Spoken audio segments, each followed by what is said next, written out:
The Maze Runner, Chapter 14. Thomas watched as Albie unbuttoned the collar, then wrapped it around Ben's neck. Ben finally looked up just as the loop of leather snapped closed with a loud pop. Tears glistened in his eyes. Dribbles of snot oozed from his nostrils. The Gladers looked on. Not a word from any of them. "Please, Albie," Ben pleaded, his shaky voice so pathetic that Thomas couldn't believe it was the same guy who tried to bite his throat off the day before. "I swear I was just sick in the head from the changing. I never would have killed him. Just lost my mind for a second. Please, Albie. Please." Every word from the kid was like a fist punching Thomas in the gut, making him feel more guilty and confused.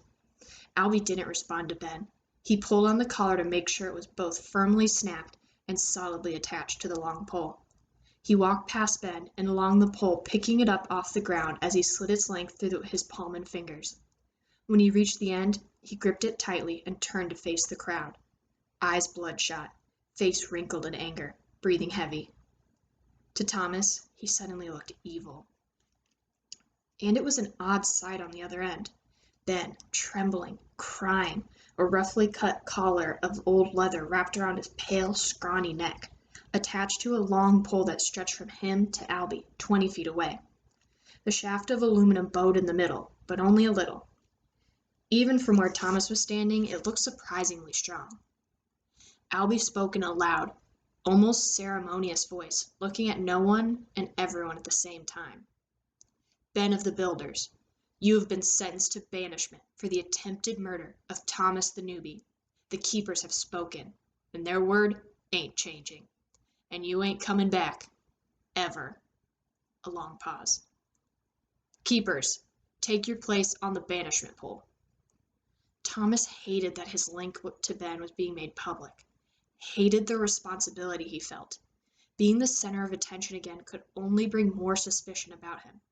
His guilt transformed into anger and blame. More than anything, he just wanted Ben gone, wanted it all to be over. One by one, boys were stepping out of the crowd and walking over to the long pole. They grabbed it with both hands, gripped it as if ready for a tug-of-war match. Newt was one of them, as was Mino, confirming Thomas's guess that he was the keeper of the runners. Winston the Butcher also took up a position. Once they were all in place, 10 keepers spaced evenly apart between Albie and Ben. The air grew still and silent. The only sounds were the muffled sobs of Ben, who kept wiping his nose and eyes. He was looking left and right, though the collar around his neck preventing him from seeing the pole and the keepers behind him. Thomas's feeling changed again. Something was obviously wrong with Ben. Why did he deserve this fate? Couldn't something be done for him? Would Thomas just spend the rest of his days feeling responsible? "Just end," he screamed in his head. "Just be over." "Please," Ben said, his voice raising in desperation. "Please, somebody help me. You can't do this to me." "Shut up," Albie roared from behind. But Ben ignored him, pleading for help as he started to pull on the leather looped around his neck. "Somebody stop them. Help me. Please." He glanced from boy to boy, begging with his eyes. Without fail, everyone looked away. Thomas quickly stepped behind the taller boy to avoid his own confrontation with Ben. Can't look into those eyes again, he thought. "If we let shanks like you get away with this stuff," Albie said, "we would never have survived this long. Keepers, get ready."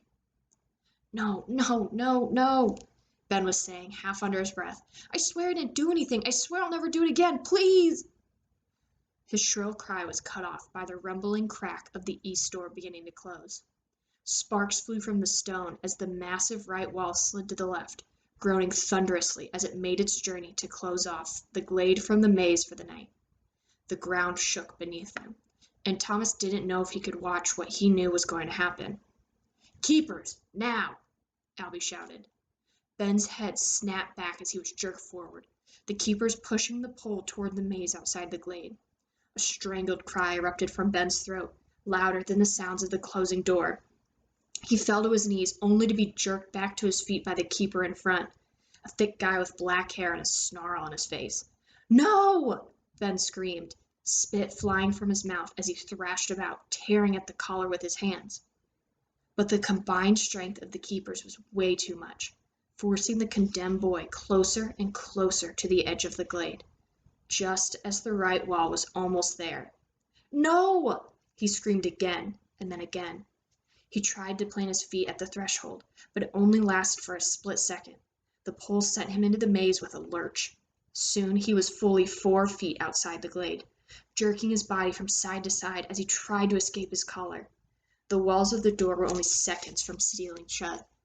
With one last violent effort, Ben was finally able to twist his neck in the circle of leather so that his whole body turned to face the gladers. Thomas couldn't believe he was still looking upon a human being.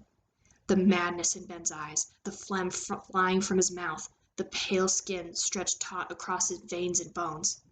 He looked as alien as anything Thomas could imagine. "Hold!" Albie shouted. Ben screamed then, without pause, a sound so piercing that Thomas covered his ears. It was a bestial, lunatic cry, surely ripping the boy's vocal cords to shreds. At the last second, the front keeper somehow loosened the larger pole from the piece attached to Ben and yanked it back into the glade, leaving the boy to his banishment. Ben's final screams were cut off when the walls closed with a terrible boom. Thomas squeezed his eyes shut and was surprised to feel tears trickling down his cheeks. That's the end of chapter 14.